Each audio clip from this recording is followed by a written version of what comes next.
25শে March ভয়াবহ রাত্রি, নিকোষ কালো অন্ধকার এক রাত্রি। সেই রাত্রির অন্ধকারে হানাদার বাহিনী ঝাঁপিয়ে পড়েছিল আমাদের নিরীহ মানুষের উপর, ঝাঁপিয়ে পড়েছিল পিলখানা বিডিআরের উপরে, ঝাঁপিয়ে পড়েছিল রাজারবাগের পুলিশের উপরে, ভার্সিটির ছাত্রদের উপরে। রক্তের বন্যা বয়ে গিয়েছিল। আমরা গণহত্যা কেন বলি? তা নিশ্চিহ্ন করতে চেয়েছিল আমাদের জাতিকে, বাঙালি জাতিকে আমাদের মুছে দিতে চেয়েছিল, তাই এটা গণহত্যা।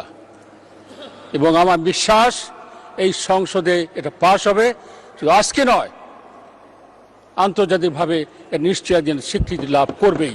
অনেক রক্তের বিনিময়ে স্বাধীনতা এনেছে। আমাদের স্মরণ রাখতে হবে, রক্তের ঋণ শোধ করা যায় না।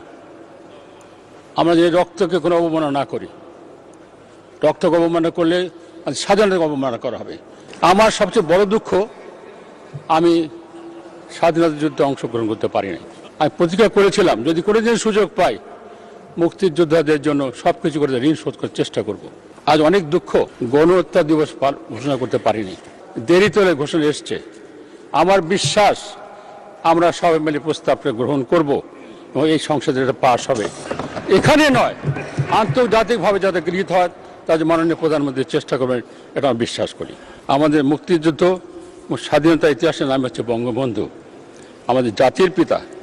জাতির পিতা কোনো দল বা গোষ্ঠীর নিজস্ব সম্পত্তি নয়। আমি বারবার বলেছি, বঙ্গবন্ধু আমারও পিতা, আপনারও পিতা, সবারই পিতা, উনি সার্বজনীন। তার অবদানের কথা বলে শেষ করা যাবে না। বঙ্গবন্ধু মানে বাংলাদেশ, বঙ্গবন্ধু একটা স্বাধীন দেশ, যার জন্ম না হলে আমি সেনাবাহিনী প্রধান হতে পারতাম না, যার জন্ম না হলে রাষ্ট্রপতি হতে পারতাম না, যার জন্ম না হলে এই সংসদে বক্তব্য দিতে পারতাম না। আমার দুঃখ একটা আছে, বঙ্গবন্ধু জাতির পিতা ঘোষণা করতে পারিনি। আমি চেয়েছিলাম, প্রস্তাব এনেছিলাম মন্ত্রিসভায়, এরা সবাই আছেন এখানে, আইনি ছিলেন, ও ছিল, সবাই ছিল, প্রস্তাব এনেছিলাম বঙ্গবন্ধু ঋণ শোধ করতে চেষ্টা করি, জাতির পিতা ঘোষণা করি।